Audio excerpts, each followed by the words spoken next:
जी, सभी साथियों को नमस्कार। एक बार पुनः आप सभी का स्वागत है।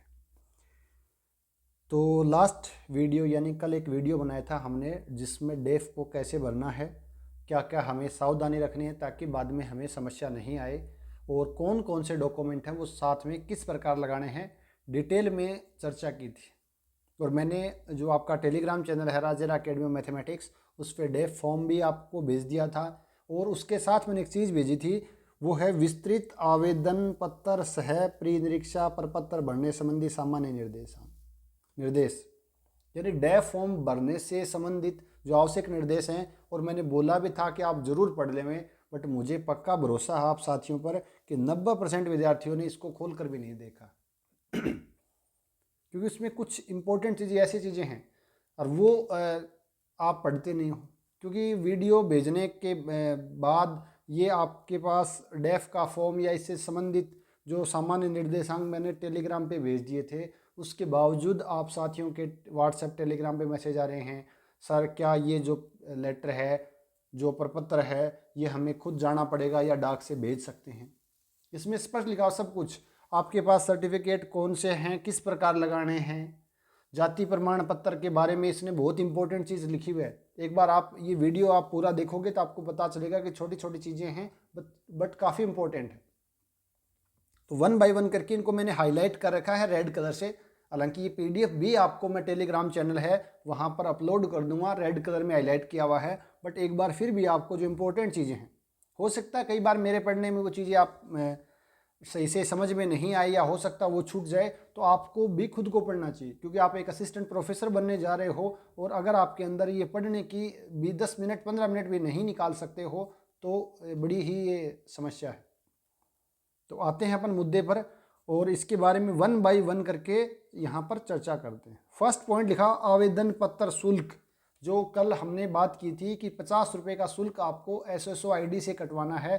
तो यहाँ पर स्पष्ट लिखा है, अभ्यर्थी द्वारा आयोग की वेबसाइट पर उपलब्ध लिंक पर विस्तृत आवेदन पत्र शुल्क का ऑनलाइन भुगतान कर प्राप्ति रसीद की प्रति विस्तृत आवेदन पत्र के साथ संलग्न करें। ये नहीं भर दिया काम चल गया, भरने के बाद जो रिसिप्ट निकलेगी उसको साथ में लगाना है डेफ के साथ में, डेफ के 2 बनेंगे।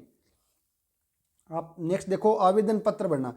यदि विस्तृत आवेदन पत्र, अभ्यर्थी विस्तृत आवेदन पत्र 2 प्रति में भरेंगे, यानी कि डेफ है, डिटेल्ड एप्लीकेशन फॉर्म है, उसको 2 प्रति में भरना है।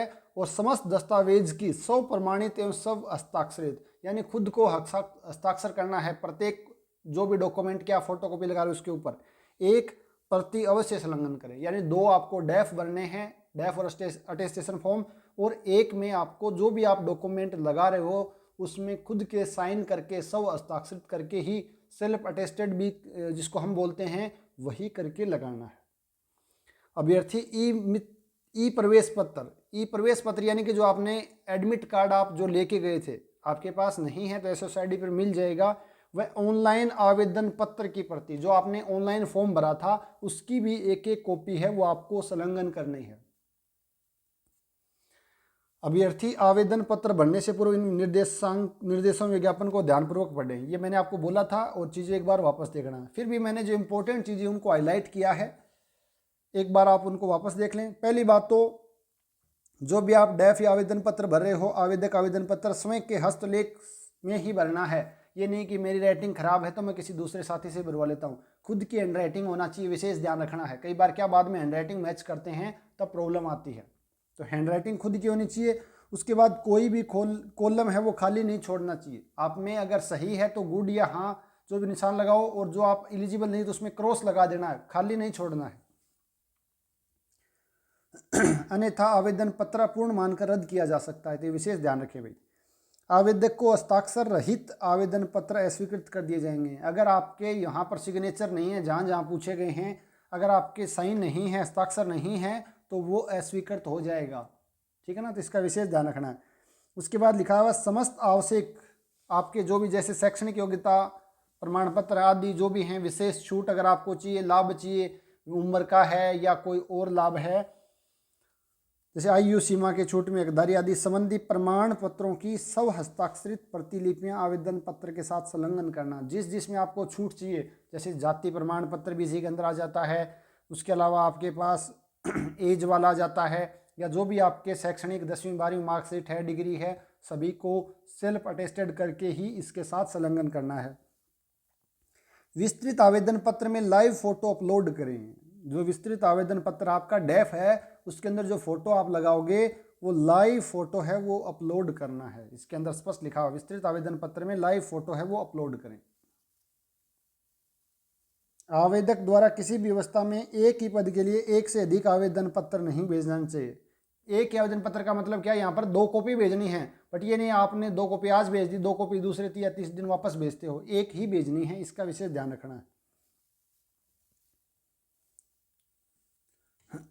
उसके बाद में है ये स्पष्ट लिखा हुआ, देखो यहाँ पर, कार्यालय में आवेदन पत्र की प्राप्ति की निर्धारित अंतिम दिनांक तक किसी भी माध्यम से व्यक्तिशः अथवा रजिस्टर्ड डाक द्वारा, यानी आप खुद भी जा करके या आप रजिस्टर्ड डाक द्वारा आप भेज सकते हो। इन दोनों को आपको ध्यान रखना है, जो भी आपको उचित लगे। अगर आप पास में हो तो पास जाकर दे आओ, अगर आप दूर है तो आप रजिस्टर्ड डाक से भेज सकते हैं। निर्धारित दिनांक के पश्चात आवेदन पत्र स्वीकार नहीं किए जाएंगे। आवेदन पत्र की फोटो प्रति अपने पास भी रख लेनी है, ताकि बाद में काम आ जाए, ठीक है ना। तो 3 में करना या तो 2 में भर लो, फिर उसकी फोटो कॉपी अपने पास रख लो भाई।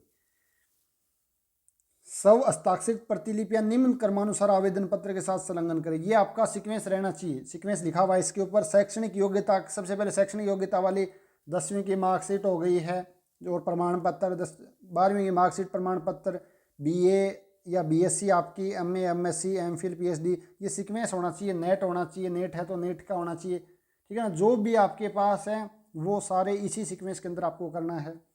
यदि किसी परीक्षा की उपाधि प्राप्त नहीं हुई है, कई बार क्या आपने जस्ट अभी डिग्री कंप्लीट हुई है तो आपको प्रोविजनल मिल जाता है, तो वो प्रोविजनल प्रमाण पत्र विस्तृत आवेदन पत्र के साथ संलग्न कर देना है।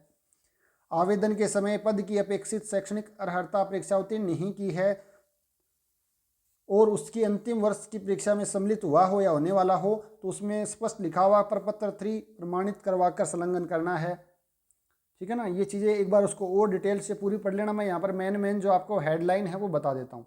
आयु का प्रमाण पत्र, आयु प्रमाण पत्र है, उसके अंदर आपके पास जो 10वीं की मार्कशीट है वही आपका जो आयु का मेन आपका डॉक्यूमेंट रहता है।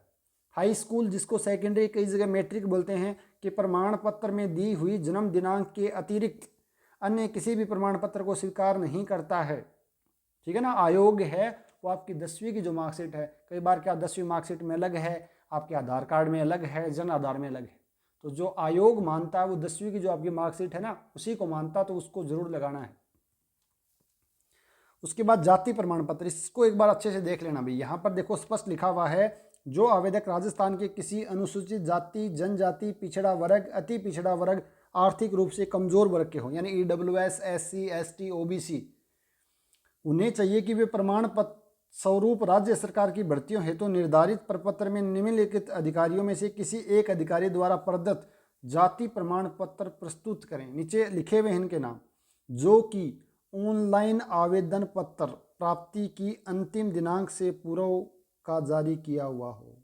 क्या हो? ऑनलाइन आवेदन पत्र प्राप्ति की अंतिम दिनांक से पूर्व का जारी किया हुआ हो, अन्यथा अभ्यर्थियों को वर्ग विशेष का लाभ विज्ञापित पदों हेतु दे नहीं होगा। परंतु यदि किन्हीं कारणों से अभ्यर्थी द्वारा आवेदन की अंतिम तिथि तक जारी प्रमाण पत्र प्रस्तुत नहीं किया जाता है तो तथा अंतिम तिथि के पश्चात जारी किया हुआ प्रमाण पत्र प्रस्तुत किया जाता है, तो ऐसे अभ्यर्थी को नहीं किया जाता है तथा अंतिम तिथि के ऐसे अभ्यर्थी को इस आशय का स्पष्ट पत्र प्रस्तुत करना होगा कि वह आवेदन की अंतिम तिथि को संबंधित वर्ग की पात्रता रखता था। यानी इसमें देखो स्पष्ट लिखा हुआ, जिस दिन आपने ऑनलाइन आवेदन पत्र प्राप्ति की अंतिम दिनांक, यानी जिस दिन आपने फॉर्म भरा था उससे पहले का होना चाहिए।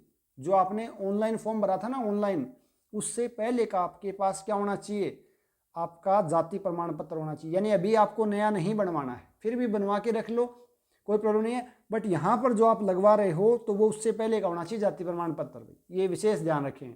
और अगर आपके पास उससे पहले का नहीं है या अब आप बना रहे हो उससे पुराना नहीं मिल रहा है, तो आप में एफिडेविट है वो ज़रूर साथ लगा दें। एक बार इस लाइन को वापस से ज़रूर पढ़ लें। जाति प्रमाण पत्र, जहाँ तक मुझे जो समझ में आया है उसमें ऑनलाइन आवेदन पत्र प्राप्ति की अंतिम दिनांक, तो ऑनलाइन आवेदन पत्र यानी कि जो हमने ऑनलाइन फॉर्म भरा था हमारा, उससे पहले का होना चाहिए। यहाँ पर सबसे ज़्यादा जो कन्फ्यूजन रहता है कि सर कुछ साथी अब नया बनवा रहे हैं। मैंने भी शायद कल वीडियो में चर्चा किया था कि जिन साथियों का नया 1 साल पुराना नहीं है, 1 साल से ज़्यादा पुराना हो गया है, तो वो नया बनवा ले। तो बट मैंने यहाँ पर देखा तो थोड़ा सा एक बार और इसको विशेष ध्यान रख लेना, एक बार अच्छे से वापस पढ़ लेना कि आपका जिस दिन आपने ऑनलाइन फॉर्म भरा था उससे पहले का होना चाहिए। तो इसको थोड़ा सा एक बार वापस चेक कर लें। और ये अधिकारी हैं तो जाति प्रमाण पत्र आपके पास होना चाहिए। सभी आरक्षित वर्ग की विवाहित महिला अभ्यर्थियों को उनके पिता के नाम से जारी जाति प्रमाण पत्र विस्तृत आवेदन पत्र के साथ प्रस्तुत करना आवश्यक है। यानी जो विवाहित महिलाएं हैं उनको अपने पति का नहीं, पिताजी का, अपने पिताजी के नाम से जारी किया हुआ जाति प्रमाण पत्र ही यहाँ पर लागू होगा। ये विशेष ध्यान रखें। यानी ससुराल पक्ष वाला नहीं, पियर पक्ष में अपने पिता के नाम से जो प्रमाण पत्र जारी होता है वही आपको लगाना है। इस चीज़ का भी विशेष ध्यान रखें भाई। EWS प्रमाण पत्र के बारे में एक बार अच्छे से पढ़ ले में। जो निःशक्त जन हैं उनको 40% या इससे अधिक का प्रमाण पत्र होना चाहिए। भूतपूर्व सैनिक संबंधी प्रमाण पत्र जो चाहिए भी, जो साथी हैं एक्स सर्विसमैन हैं वो एक बार ये जानकारी ज़रूर पढ़ लें भाई।